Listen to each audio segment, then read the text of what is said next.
1992 में मनीगांव में सुनील कौल थे जो Jammu Ranbir higher secondary school में सुसाइड बम्बर की तरह ब्लास्ट किए थे।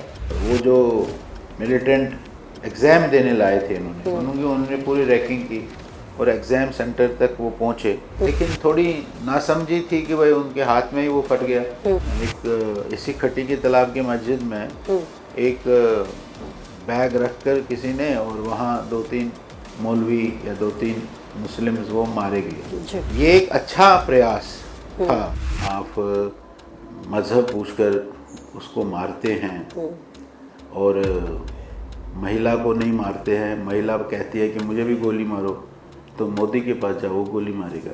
सर कई बार ये हुआ कि पाकिस्तान में कश्मीरी पंडित लड़के गए, स्पाई बनकर गए, उसमें से कितने लोग वापस आए? एंटी ड्रग कैंपेन को कैसे चला रहे हैं? 6 लाख है यहाँ जो ड्रग एडिक्ट है। अब 6 लाख लोगों के लिए कहाँ से बनेंगे डी एडिक्शन सेंटर? बहुत से बीजेपी के मंत्री जो सोशल मीडिया पे जिनके सेक्स स्कैंडल बड़े खुल के सामने आ रहे हैं और इससे बीजेपी की छवि बहुत खराब हो रही है, तो इसके लिए समग्र तौर पर बीजेपी क्या कर रही है? आपके बीजेपी के जो एक्स स्टेट प्रेसिडेंट थे रविंद्र रैना जी ने उन्होंने एक स्टेटमेंट दी, जिस इलाका माँ गुजर का बकरी रंग गई वहाँ जगह वो एक चुनाव का स्टंट था। उस चुनाव में उन्होंने कह दिया तो कह दिया है। सर बीजेपी में एक मतलब ट्रेंड कह सकते हैं कि मोदी जी ने भी शादी नहीं की, योगी जी ने भी शादी नहीं करी, तो क्या आपने शादी करी? उसमें कुछ समस्या है। रोंगियों को निकालने के लिए हमने कुछ रोंगियों को अभी हीरानगर में रखा है, जेल में बंद रखा है। प्रदेशों को तो कोई समस्या नहीं है, वो तो निकालने ही निकालने। जब मुसलमानों को इस तरह की आपने स्कीम दी कि जहाँ मर्जी बैठ जाओ, तो जम्मू के डोगरा और लोकल आदमियों को भी दीजिए। उन्होंने कब्जा किया है, उनको कब्जे खाली कराएंगे जी। और अगर उसमें कोई हिंदू भी कब्जा कर बैठा है तो उसको भी खाली करना पड़ेगा। ये तो हमारे लिए बदकिस्मती है जम्मू के लिए कि ऐसे हमारे चीफ मिनिस्टर थे और वो इस प्रकार के स्टेटमेंट दे रहे थे। जो सरकारी ज़मीन पर बैठा हुआ है, जो घास चराई पर बैठा हुआ है, उन लोगों को आइडेंटिफाई करके उन लोगों के मकान गिराने चाहिए। सुनजुआ और कासिम नगर में ड्रग बहुत खुलेआम बेची जा रही है, पर अभी तक कश्मीरी पंडितों के जख्मों पे कोई मरहम नहीं लगाया गया। एलजी ने कहा था कि वहाँ कुछ मकान बनाएंगे, उसमें आर्मी वाले होंगे, कुछ और लोग भी होंगे। उसमें शायद उनका मंशा ये भी था कि कश्मीरी पंडित भी कुछ होंगे, लेकिन वो विरोध कर रहे हैं। तो आपने PMFME योजना चलाई, उसके अलावा कोई और योजना भी आपने यूथ के लिए चलाने की सोच रहे हैं? स्पेस में भी जब प्राइवेट उन्होंने पार्टनरशिप शुरू की तो स्पेस में भी कई सारे यूथ वो प्राइवेट पार्टनरशिप में अब स्पेस में भी काम कर रहे हैं। लेवेंडर की खेती करते हैं, उसको निकालते हैं और उसके वो सेंट बनाते हैं। तो RBI की गाइडलाइन के अनुसार वो लोग कहते हैं कि भाई जो आपका गारंटर होना चाहिए वो पब्लिक सर्वेंट होना चाहिए। प्रदेश में आपने HADP जो योजना आपकी चलाई है वो बहुत अच्छे से काम कर रही है, लोग उसको उत्साहित हैं उसको लेके। बड़े सस्ते लोन पे मिलता है ट्रैक्टर और वो उसमें सब्सिडी भी है। डेस्टिनेशन से आगे निकल जाते हैं तो उस डेस्टिनेशन वाले थोड़ा शोर करते हैं, उनको लगता है कि हमारा कारोबार ख़त्म हो गया। ठीक समय पर स्टेटहुड वापस जाएगी, ऐसा मोदी जी का भी कहना और गृह मंत्री अमित शाह जी का भी कहना है। जो पहाड़ के फार्मर्स हैं वो अपना जब नीचे सामान लाते हैं मैदान तक या नीचे से रॉ मटेरियल ऊपर तक ले जाते हैं तो उनको जो कुली भाड़ा वगैरह है वो बहुत महंगा पड़ता है, तो क्या उसके लिए कुछ रोपवे सिस्टम के बारे में आप विकल्प के तौर पे सोच रहे हैं? तो जो चरी यहाँ खत्म होती थी, वहाँ पहुँचती नहीं थी, वो चरी आज महाराष्ट्र पहुँची, बांद्रा पहुँची और उस किसान को पूरा दाम मिला है। जम्मू कश्मीर स्टेट पे कुछ MRP भी नियुक्त करी है गवर्नमेंट ने। सोलर सिस्टम शुरू करिए, सोलर सिस्टम लगाइए, उसमें सब्सिडी भी है। तो जब 75 अमृत सरोवर हर ज़िले में बनेंगे उसमें रेन वाटर जमा हो जाएगा, नेचुरली वाटर लेवल ये बढ़ जाएगी, अप हो जाएगी। हर रोज़ MLAs यहाँ बैठते हैं, हर रोज़ बैठते हैं, सोमवार से लेकर शनिवार तक। मोदी जी ही किसानों की आय दुगनी करने का जब उन्होंने बताया है तो ज़रूर किसानों की आय दुगनी होगी। वादी की आवाज़ लाइव इमेज कश्मीर में ऐसे ही कई मित्रों से मैं आपको आगे मिलाऊंगा जो वादी के लेजेंडरी पर्सन हैं। मेरे इस चैनल को सब्सक्राइब कीजिए और शेयर कीजिए। जम्मू कश्मीर में लाइव इमेज की टीम आज जम्मू प्रोविंस में बैठी है और अशोक कौल जी से हम आज बातचीत करेंगे। अशोक कौल जी जम्मू कश्मीर प्रदेश और लद्दाख के संगठन महामंत्री के तौर पर 2011-12 से कार्य कर रहे हैं और ये प्रदेश की जनता की हर समस्या को बखूबी जानते हैं और उसका निवारण का काम करते रहते हैं। अशोक जी, आपका स्वागत है। बहुत बहुत धन्यवाद आपका। कि जो आपने PMFME योजना चलाई, उसके अलावा कोई और योजना भी आपने यूथ के लिए चलाने की सोच रहे हैं? नहीं, अनेक योजनाएं हैं जी। मुद्रा योजना है और स्टार्टअप स्टैंड अप योजना है जो यूथ के लिए है। ऐसे अनेक योजनाएं जो यूथ के लिए है। ये जो स्ट्रीट वेंडर्स हैं उनके लिए योजना है, वो भी तकरीबन यूथ ही है जी। और उनके लिए योजना है। ऐसे अनेक योजनाएं जो मोदी जी ने यूथ के लिए दी है और वो चल रही है, उसमें काफ़ी यूथ उसमें शामिल होकर उसमें आगे बढ़ रहा है। अभी आपने देखा स्पेस में जी। स्पेस में भी जब प्राइवेट उन्होंने पार्टनरशिप शुरू की तो स्पेस में भी कई सारे यूथ वो प्राइवेट पार्टनरशिप में अब स्पेस में भी काम कर रहे हैं। मोदी जी ने उसको खोला और स्पेस में भी काम कर रहे हैं। यहाँ हमारे भद्रवा में एक लेवेंडर है जी। जो सेंट के काम में आता है, तो लेवेंडर के लिए अनेक यूथ वहाँ लेवेंडर की खेती करते हैं, उसको निकालते हैं और उसके वो सेंट बनाते हैं। अनेक सारी योजनाएं हैं जिन योजनाओं के तहत मोदी जी ने युवा को आगे बढ़ाया, प्रोत्साहित करा के वो अपना स्वयं का उद्यम खोल सके। जी सर, जनरली क्या होता है कि जब यूथ बैंक पे लोन लेने के लिए जाता है तो RBI की गाइडलाइन के अनुसार वो लोग कहते हैं कि भाई जो आपका गारंटर होना चाहिए वो पब्लिक सर्वेंट होना चाहिए, तो इसके लिए क्या प्रैक्टिस को खत्म करने के लिए क्या किया जाना? नहीं, ऐसा तो है नहीं। पब्लिक सेक्टर में कोई उसमें वो नौकरी में चाहिए ऐसा मेरी जानकारी में नहीं है। अगर कहीं है भी तो वो नौजवान किसी को लेता है, अगर उसका ठीक चलता है लोन, उसको लोन में कोई दिक्कत नहीं आती, तो किसी भी पब्लिक सर्विस या गवर्नमेंट सर्वेंट को कोई दिक्कत नहीं होती है। दिक्कत तब होती है कि जब वो अपना लोन ठीक से नहीं चला पाता, काम ठीक से नहीं चला पाता है और बैंक में वापस लोन नहीं देता है। इसमें कोई बहुत बड़ी दिक्कत नहीं है। प्रदेश में आपने HADP जो योजना आपकी चलाई है वो बहुत अच्छे से काम कर रही है, लोग उसको उत्साहित हैं उसको लेके। उस तरह की किसी और योजना पे आप काम कर रहे हैं?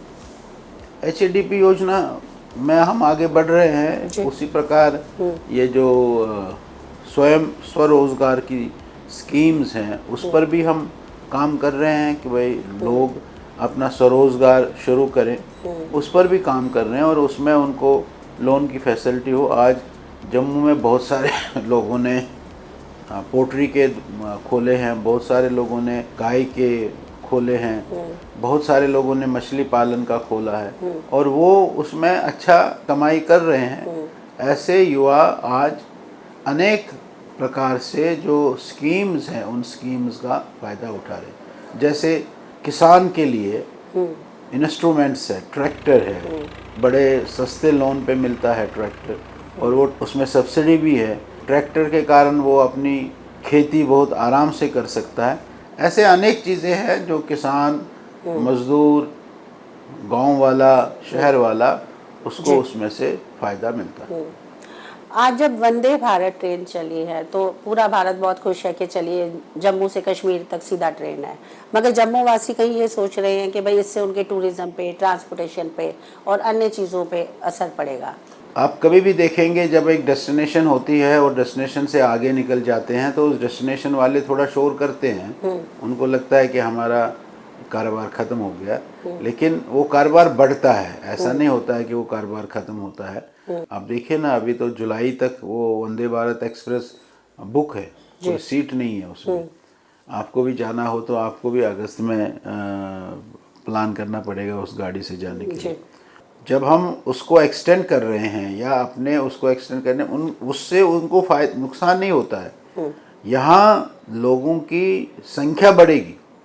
अब दुगनी संख्या में यात्री कटरा आएंगे, दुगनी संख्या में यात्री कटरा से श्रीनगर जाएंगे, तो उससे बराबर उनको उतना ही फ़ायदा होगा जितना पहले था। इसमें कोई इस प्रकार की बात नहीं होती है कि भाई वहाँ ट्रेन गई श्रीनगर तो अब यहाँ क्या होगा। जब ट्रेन कटरा गई तो जम्मू वालों ने भी बड़ा शोर उठाया कि ट्रेन कटरा गई। अब ट्रेन कटरा गई है लेकिन जम्मू वालों को उसके बाद उसका कोई नुकसान नहीं हुआ। जम्मू वालों को भी उतना ही फ़ायदा हुआ और कटरा को भी उतना फ़ायदा हुआ। कटरा से ट्रेन श्रीनगर जाएगी, कोई फ़र्क नहीं पड़ता है। यात्री बढ़ते हैं, यात्री बढ़ने से उतना ही काम होता है। सर, जब बीजेपी ने वादा किया था कि कश्मीर में, अगर जम्मू कश्मीर में साफ सुथरे इलेक्शन होंगे, पीसफुल माहौल होने लगेगा, तो स्टेटहुड वापस लौटा दिया जाएगा। स्टेटहुड तो ठीक है, वो तो हमारे प्राइम मिनिस्टर साहब ने, हमारे होम मिनिस्टर साहब ने फ्लोर ऑफ द हाउस में कहा है कि स्टेटहुड वापस होगी और स्टेटहुड वापस होगी। अभी भी मोदी जी ने कई बार कहा है, अमित शाह जी ने कहा कि स्टेटहुड वापस, ठीक समय आएगा, ठीक समय पर स्टेटहुड वापस जाएगी, ऐसा मोदी जी का भी कहना और गृह मंत्री अमित शाह जी का भी कहना है। लेकिन ये बताना कि स्टेटहुड नहीं है इसलिए हम कुछ नहीं कर सकते हैं, मैं मानता हूँ कि ये गलत है। सारी स्टेट में जो भी बाकी डिपार्टमेंट है, एक पुलिस को छोड़कर जो बाकी सारा डिपार्टमेंट है वो हमारे चीफ मिनिस्टर के पास है, उसने मंत्री बनाए हैं और उन मंत्रियों के माध्यम से उन डिपार्टमेंटों को वो चलाए और अच्छा चलाए। ये कि हमें स्टेटहुड नहीं मिला है ये कहना छोड़ दे और मुझे लगता है कि स्टेटहुड भी जल्दी उनको मिल जाएगी। सर, वो राइट टाइम कौन सा है जब स्टेटहुड मिलेगा? अब पहलगाम वाले इश्यूज होते रहेंगे तो फिर स्टेटहुड कैसे मिल सकता है? जब इस प्रकार का आतंकवादी घटना होती है जी, आप मजहब पूछकर उसको मारते हैं और महिला को नहीं मारते हैं, महिला कहती है कि मुझे भी गोली मारो, तो मोदी के पास जाओ, वो गोली मारेगा। ये जो इस प्रकार का है ये बड़ा गलत है। हमको याद है शुरू में ही 90 में यहाँ एक बस आई थी किश्तवाड़ से जी, और वो किश्तवाड़ से जो बस आई थी उसको भी रास्ते में रोका और रोकने के बाद बहुत ज़्यादा नहीं चली थी, 10-15 मिनट चली थी, थोड़ा जंगल की तरफ ले गए, बस को उतारा और बस में उतारने के बाद लोगों को कहा 2 लाइनों में खड़े हो जाओ, एक लाइन हिंदू, एक लाइन मुसलमान। जी, मुसलमान की लाइन को छोड़ा, हिंदू की लाइन को भून कर गोलियों से मार दिया। ये तो पहले से ही यहाँ एक रिवाज है और पाकिस्तान इस रिवाज को कर रहा है जी, तो इसलिए ऐसे हालात ठीक हो जाएंगे तो स्टेटहुड भी आ जाएगी, लेकिन ऐसे हालात रहते रहेंगे जी। और फिर मुझे नहीं लगता है कि हमारे चीफ मिनिस्टर साहब भी स्टेटहुड के आधार पर आगे बढ़ सकते। तो बीजेपी के मैनिफेस्टो में था कि आप जम्मू को रोहिंग्या और बांग्लादेश के लोगों के मुक्त भारत बनाएंगे, उसमें आपको कितना सक्सेस मिला? नहीं, उसमें कुछ समस्या है। रोहिंग्यों को निकालने के लिए हमने कुछ रोहिंग्यों को अभी हीरानगर में रखा है, जेल में बंद रखा है, लेकिन वो अंतर्राष्ट्रीय मामला है और अंतर्राष्ट्रीय मामले के तहत उनको बसने के लिए कहा है।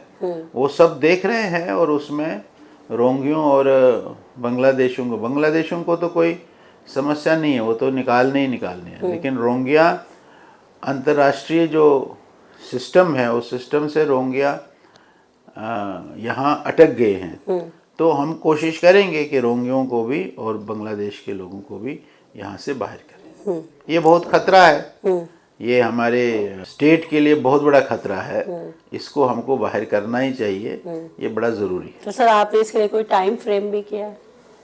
टाइम फ्रेम किया है, हम तो ये मानते हैं कि इस जो है ये 2029 से पहले इस काम को हम करेंगे और इस काम को हमको करना चाहिए। सुंजुआ और कासिम नगर में ड्रग बहुत खुलेआम बेची जा रही है, तो उसके लिए क्या आपने ड्राइव चलाई है? कासिम नगर, सुंजुआ, बठिंडी ये एक ऐसे क्षेत्र बन गए जो जम्मू कश्मीर के लिए सिरदर्दी बन गई है।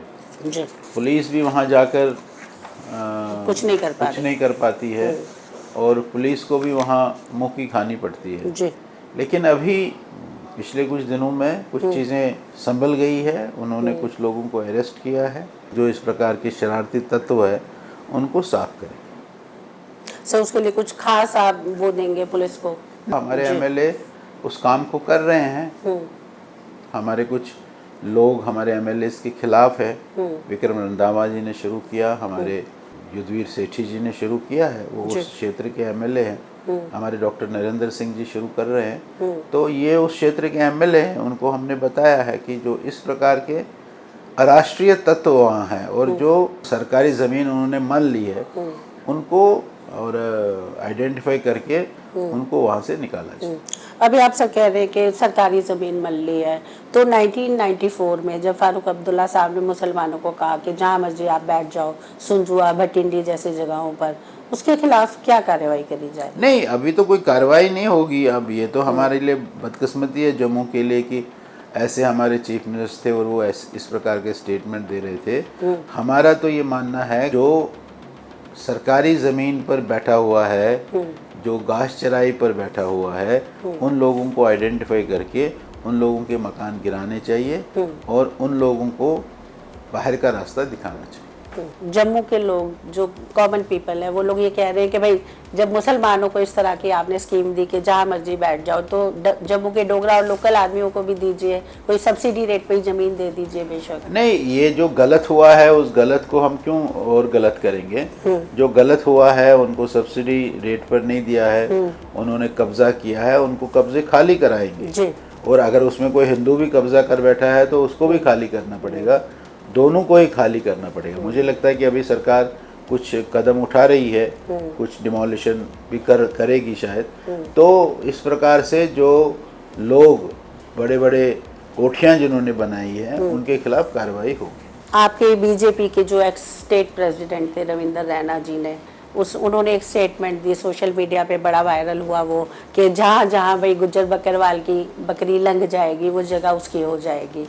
जिस इलाका माँ गुजर का बकरी लंघ गई वहाँ जगह उसकी। आज मोदी साहब ने क्या दी तो गुजर जित बैसिया हुआ जंगल में वहाँ गुजर की जमीन है, वहाँ थारी जमीन है, कोई नहीं खा सकता था। वो एक चुनाव का स्टैंड था, उस चुनाव में उन्होंने कह दिया तो कह दिया। ऐसा नहीं है कि जहाँ जहाँ बकरी की लंघ जाए वो स्थान उनका है, ऐसा कहीं नहीं होता है जी। एक चुनाव का माहौल था, वो चुनाव के माहौल में उन्होंने कहा होगा, वो अलग विषय है। लेकिन जो जिसका स्थान है, जो जिसका मालिकी हक है, उसको छेड़ा नहीं जाएगा और जिसका मालिकी हक नहीं है उसको छोड़ा नहीं जाएगा जी। बीजेपी इसके लिए कटिबद्ध। सर, अक्सर ये देखा जाता है कि जो पहाड़ के फार्मर्स हैं वो अपना जब नीचे सामान लाते हैं मैदान तक या नीचे से रॉ मटेरियल ऊपर तक ले जाते हैं तो उनको जो कुली भाड़ा वगैरह है वो बहुत महंगा पड़ता है। तो क्या उसके लिए कुछ रोपवे सिस्टम के बारे में आप विकल्प के तौर पे सोच रहे हैं? अभी हमने देखा था वहाँ असर में जी, थोड़ा सरकार ने वहाँ एक मंडी भी बनाई है बटोट में। बटोट से आप नीचे जाएंगे तो एक मंडी बनाई, उस मंडी को वो रोपवे से जोड़ रहे हैं। जोड़ने की बात थी आज से साल डेढ़ साल पहले, उस प्लान का क्या हुआ ये हमको नहीं पता। लेकिन ये बहुत ज़रूरी है कि अगर एक किसान अपने गांव में, अपने इलाके में खेती करता है, वो खेती का सामान उसका बिकता नहीं है, उस खेती के सामान को वो सड़ जाता है, उसको मंडी तक लाना ज़रूरी है। मंडी तक जाना ज़रूरी है। इसके लिए हम ये व्यवस्था जो आपने बताई कि रोपवे करके उसका सामान नीचे से, अब बहुत सारी जगह पर मंडियाँ बन गई है जी। जम्मू कश्मीर में भी कई जगह पर मंडियाँ बन गई। ये जो हमारा हॉर्टिकल्चर है इसकी भी मंडियाँ बन गई है और एग्रीकल्चर की भी मंडियाँ बन गई है। उन मंडियों में ये सारा सामान उससे आ जाए तो बहुत बड़ी बात है। अभी आपने देखा ये चेरी हमारी ट्रेन से गई, 24 टन चेरी ट्रेन से गई और अभी फिर उसके बाद 2 मालगाड़ियाँ और गई जिसमें तकरीबन 50 टन चेरी थी जी। तो जो चेरी यहाँ ख़त्म होती थी, वहाँ पहुँचती नहीं थी, वो चेरी आज महाराष्ट्र पहुँची, बांद्रा पहुँची और उस किसान को पूरा दाम मिला है। ये बहुत बड़ी बात है। जम्मू कश्मीर स्टेट में कुछ MRP भी नियुक्त करी है गवर्नमेंट ने? नहीं, अभी तो ऐसा कुछ नहीं है जी। सेब पर MRP को नियुक्त करेगी, लेकिन सेब काफ़ी अच्छा है कश्मीर का और सेब कश्मीर का बहुत अच्छा बिकता है और रेट भी लोगों को अच्छी मिलती है। जम्मू में बिजली पानी की बहुत किल्लत है, उस विषय में बीजेपी का क्या स्टैंड रहेगा? नहीं, बिजली पानी की किल्लत है, हम लोगों को कह रहे हैं कि जो मोदी जी के नए सुझाव है जी, सोलर सिस्टम शुरू करिए, सोलर सिस्टम लगाइए, उसमें सब्सिडी भी है, बिजली भी उसको ठीक से मिलेगी। पानी के लिए भी हमको भी कुछ करना पड़ेगा। मोदी जी कहते हैं कि सबका प्रयास होना चाहिए। पानी अब स्रोत तो सूख रहे हैं, सूख रहे हैं, तो पानी का तो यही है कि बारिश का पानी हमने इसको कंजर्व किया जाए। हर जगह पर बारिश का पानी कंजर्व किया जाए। लोग आगे आए, बारिश के पानी को तालाबों में रोके। तालाब हमने भर दिए। 75 अमृत सरोवर मोदी जी ने कहा हर जिले में बनाने के लिए, और वो तकरीबन बन गए हैं 75 अमृत सरोवर। तो जब 75 अमृत सरोवर हर जिले में बनेंगे, उसमें रेन वाटर जमा हो जाएगा, नेचुरली वाटर लेवल ये बढ़ जाएगी, अप हो जाएगी, और इसमें थोड़ा सुधार हो सकता है। लेकिन जहाँ सरकार की रिस्पॉन्सिबिलिटी है, वहाँ हम लोगों की भी है, आम समाज की भी रिस्पॉन्सिबिलिटी है कि वाटर को हम कंजर्व और पानी का गलत दोहन ना करें, संरक्षण करें। पत्नी टॉप डेवलपमेंट अथॉरिटी है, वो कुछ खास व्यापारियों को परमिशन देती है व्यापार करने की, लोकल के लिए थोड़ी अड़चन रहती है। नहीं, हमारी जानकारी में नहीं है जी। अब वो व्यापार किनको रोक रही है, क्यों रोक रही है, हम उसकी जानकारी ले लेंगे। तो सर, अगर आम पब्लिक आप तक ये बात पहुंचाना चाहे, अपने ग्रीवेंसेस पहुंचाना हाँ, हम करेंगे। चाहे तो... हमने यहाँ हर रोज MLAs यहाँ बैठते हैं जी। एक MLA यहाँ बैठता है, कभी कभी 2 भी बैठते हैं, हर रोज बैठते हैं, सोमवार से लेकर शनिवार तक। और MLAs के ध्यान में जो कोई बात लाता है, उस बात को हम पूरा करने की कोशिश कर रहे हैं। अगर ये पत्नी टॉप में ऐसा कुछ है जी कि कुछ लोगों को वहाँ दिक्कत आ रही है, तो वो हमको कन्वे करें, हम उसकी पूरी हिफाजत करेंगे। आज जब फार्मर्स के लिए बीजेपी गवर्नमेंट इतना सब कुछ कर रही है, तो लोन की क्या वो है, कितने लोन मिल रहा है फार्मर्स को? नहीं, किसान क्रेडिट कार्ड है, वो तो मिलता ही है उसको जी।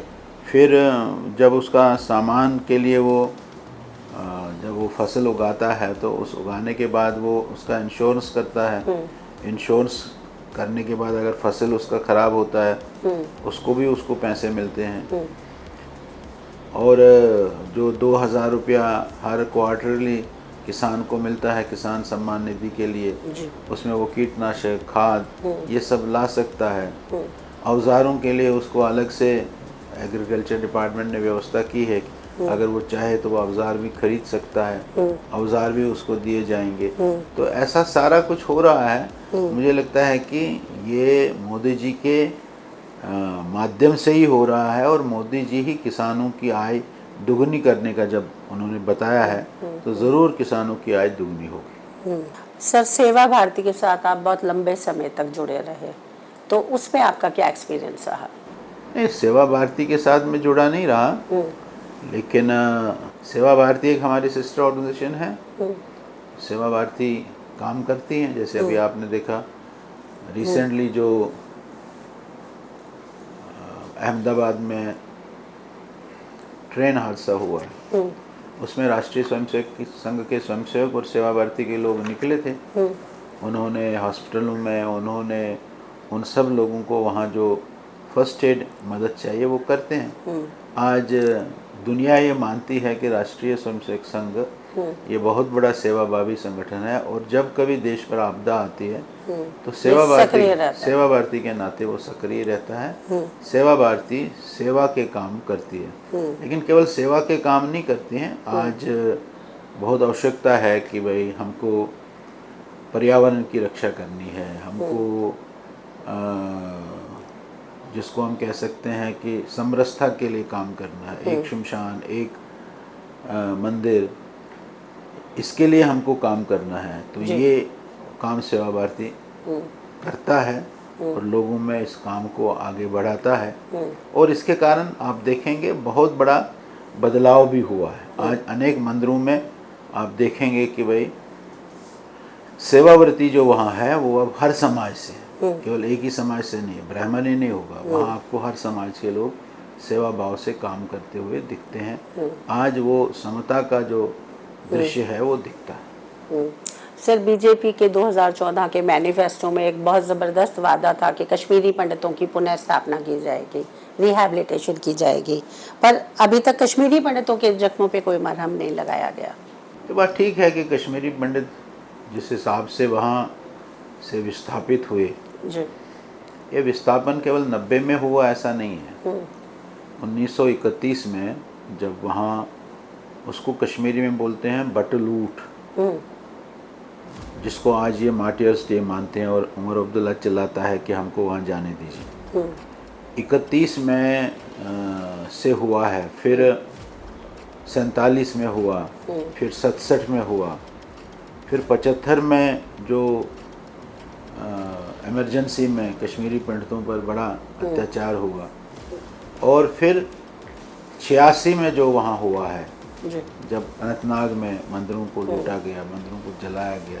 तो ये एक सिस्टम है शुरू से ही, और ऐसी एक मानसिकता थी कि जो चाहती थी कि भाई ये हिंदू विहीन हो जाए, और उसमें वो तकरीबन सफल हो गए, उन्होंने उसको हिंदू विहीन किया।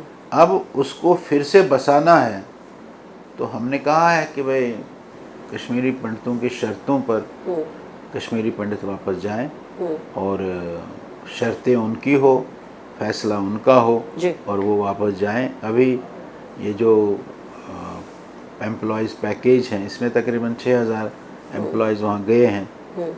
ये बात ठीक है कि पैकेज को बढ़ाया जाए। उस पैकेज में एक बात थी कि वहाँ दुकानदार थे, उनको भी वहाँ काम करने के लिए एक पैकेज था, वो पैकेज शुरू करनी चाहिए, और इस हिसाब से कश्मीरी पंडित वहाँ जाएं और कश्मीरी पंडित वहाँ रहे। लेकिन कश्मीरी पंडित वहाँ जाए तो अपने, उनके जो अपने हिसाब किताब से वो जाएं, कोई ज़बरदस्ती उनको वहाँ नहीं भेजे। नहीं, मगर गवर्नमेंट सपोर्ट करेगी तब ये पॉसिबल हो पाएगा। हाँ, गवर्नमेंट सपोर्ट करेगी। तो उसके लिए क्या करना चाहिए पंडितों को, कहाँ जाना चाहिए? नहीं, गवर्नमेंट के पास ही जाना चाहिए, गवर्नमेंट ही सपोर्ट करेगी, गवर्नमेंट के बगैर नहीं होगा। अभी जब थोड़ी बहुत चीज़ें होती हैं कि भाई एलजी ने कहा था कि वहाँ कुछ मकान बनाएंगे, उसमें आर्मी वाले होंगे, कुछ और लोग भी होंगे, उसमें शायद उनका मंशा ये भी था कि कश्मीरी पंडित भी कुछ होंगे, लेकिन वो विरोध कर रहे हैं, नहीं बना दे रहे हैं कॉलोनी। तो ये जो सिस्टम है, इस सिस्टम को भी, लेकिन अभी ये जो ऑपरेशन सिंदूर के बाद उनकी थोड़ी अकल आई है, उनका थोड़ा सुधार हुआ है, और मुझे लगता है कि उस सुधार में बहुत जल्द ही कश्मीरी पंडित कश्मीर वापस जा सकते हैं। सर, आप प्रीमियर लीग के थ्रू एंटी ड्रग कैंपेन को कैसे चला रहे हैं? अभी हम गए थे जी। यहाँ भी, कल एक क्रिकेट लीग थी, किसी एनजीओ ने उसको किया था, कश्मीर ओवरसीज एसोसिएशन ने उसको स्पॉन्सर किया था, कुछ लोगों ने भी उसको स्पॉन्सर किया था जी। और 14 टीमें थी। उनका मानना था कि हम ड्रग एडिक्शन के लिए काम कर रहे हैं। परिवार जो है, जो परिवार है, उस परिवार को हमको ठीक करना है। परिवार में जो माता पिता है, दादा दादी है, परिवार के लोग हैं, वो अपने परिवार में ऐसा माहौल बनाए जिस माहौल के कारण उनका बच्चा ड्रग एडिक्ट न हो जाए। इसलिए हमने इसको कहा है कुटुंब प्रबोधन। कुटुंब का प्रबोधन करना है। कम से कम हफ्ते में एक बार इकट्ठा खाना खाओ, हफ्ते में एक बार इकट्ठे कोई मंत्र बोलो, कोई पूजा करो। इस प्रकार के काम करने पड़ेंगे, तब जाकर ये ठीक होगा। कल वो बता रहे थे वहाँ हमारे जोरावर सिंह जी कि 6 लाख है यहाँ जो ड्रग एडिक्ट है। अब 6 लाख लोगों के लिए कहाँ से बनेंगे डी एडिक्शन सेंटर? 6 लाख लोगों के लिए डी एडिक्शन सेंटर बनाना भी किसी सरकार के लिए पॉसिबल ही नहीं है कि 6 लाख लोगों को डी एडिक्शन सेंटर बनाएंगे। तो इसमें यही है कि परिवार को समझना चाहिए, परिवार को अपने बच्चों में, अपने बेटियों में इस भाव को देना चाहिए, और उनको ये देखना चाहिए कि हमारे बच्चे इस लत में तो नहीं फंसे हुए। मतलब समाज की भी नैतिक जिम्मेदारी बनती है कि वो अपने बच्चों को ड्रग से दूर रखें, और अगर वो मुब्तला भी हैं तो वो उनको हेल्प करें और ड्रग उनसे छुड़वाने की कोशिश करें। मेरा एक क्वेश्चन थोड़ा सा मिलिटेंसी को लेके है कि 1992 में मनी गांव में सुनील कौल थे जो Jammu Ranbir higher secondary school में सुसाइड बम्बर की तरह ब्लास्ट किए थे। तो अगर वो एक सक्सेसफुल हो जाता तो क्या आज जो कश्मीरी पंडित बाहर भागे वो ना हो कि उनके हौसले बुलंद ना होते मिलिटेंट्स नहीं, के? ये देखिए उनमें एक वलवला था, उनमें जी। एक जोश था। वो कुछ लड़के थे, उन लड़कों में जोश था और उन्होंने इस प्रकार का काम किया। और वो जो मिलिटेंट एग्ज़ाम देने लाए थे उन्होंने पूरी रैकिंग की और एग्ज़ाम सेंटर तक वो पहुँचे। एग्ज़ाम सेंटर में गए वो, लेकिन थोड़ी नासमझी थी कि भाई उनके हाथ में ही वो फट गया। उन्होंने वो नीचे रखने में थोड़ी देरी हो गई, क्या हो गया पता नहीं हमें। लेकिन ये एक अच्छा प्रयास था, मैं उसको मानता हूँ कि जिसने भी ये किया होगा उसने एक अच्छा प्रयास किया और इससे एक दहशत बनती, लेकिन वो दहशत नहीं बनी। लेकिन उसके बाद आप देखेंगे कहीं स्थानों पर वो बॉम्ब्स रखकर कुछ हादसे हुए हैं। एक इसी खट्टी के तालाब की मस्जिद में एक बैग रखकर किसी ने, और वहाँ 2-3 मौलवी या 2-3 मुस्लिम्स वो मारे गए। लेकिन ये एकदम कोई इसका हल है ऐसा नहीं है। लेकिन वो सुनील था, वो और भी 2-3 लोग थे, वो उनको एक जज्बा था कि भाई हम कुछ करें, और उस करने में उन्होंने अपना जीवन खो दिया। ये हमारे लिए बहुत, मुझे याद है कि मैं यहाँ था जी। और उनका 10वां दिन था। 10वां दिन हमने तवी पर मनाया और हमने समाज को आह्वान किया कि आप उनके लिए कुछ सहयोग करिए। मैंने अपने हाथ में बैग लिया था जी। और बैग में लोगों ने बहुत पैसे डाले, बहुत पैसे डाले, और वो पैसे हमने उन तीनों परिवारों को बराबर में बांट दिए। जी। लोगों में भी विश्वास था और उन बच्चों में भी इतनी वो देशभक्ति थी कि उन बच्चों ने वो काम किया है। मैं तो उनके काम को दाद देता हूँ। जी सर, कई बार ये हुआ कि पाकिस्तान में कश्मीरी पंडित लड़के गए, स्पाई बनकर गए, उसमें से कितने लोग वापस आए? सारे वापस आए, कोई वहाँ रहा नहीं है, सब वापस आए हैं। किसी को वहाँ जी। रखा नहीं गया है, सब तकरीबन वापस आए हैं और उन्होंने काम भी अच्छा किया है और सही सलामत वहाँ से वापस आए। सर, बीजेपी में एक मतलब ट्रेंड कह सकते हैं कि मोदी जी ने भी शादी नहीं की, योगी जी ने भी शादी नहीं करी, तो क्या आपने शादी करी? नहीं, वो प्रचारक जीवन है ना जी। वो प्रचारक जीवन में तो शादी नहीं है। मैं भी प्रचारक हूँ तो शादी नहीं है। प्रचारक जीवन में शादी नहीं है, ये कोई बाई चांस नहीं हुआ। अडवाणी जी ने शादी कर दी, वो प्रचारक नहीं थे। अटल जी प्रचारक थे, उसने तो शादी, प्रचारक होने के लिए शादी नहीं करना जरूरी शादी है? नहीं करते हैं। और प्रचारक जब शादी करता है तो उसको कहते हैं कि भाई अपना घर बसो, फिर आप प्रचारक नहीं रहेंगे।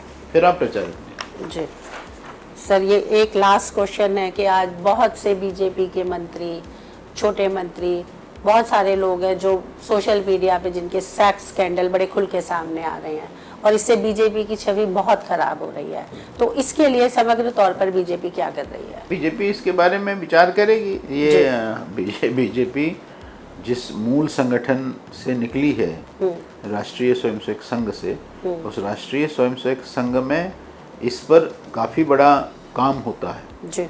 और ये नहीं हो इसके लिए उनका भी काफ़ी बड़ा प्रेशर रहता है।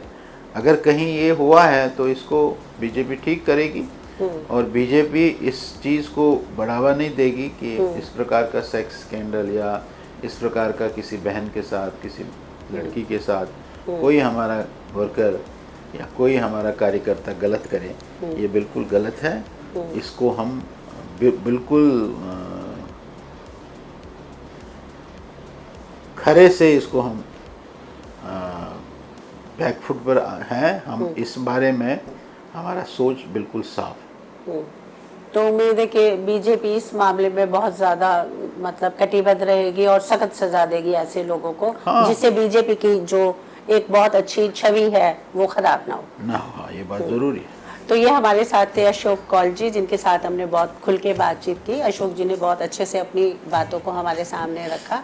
Thank you Ashok ji. Thanks.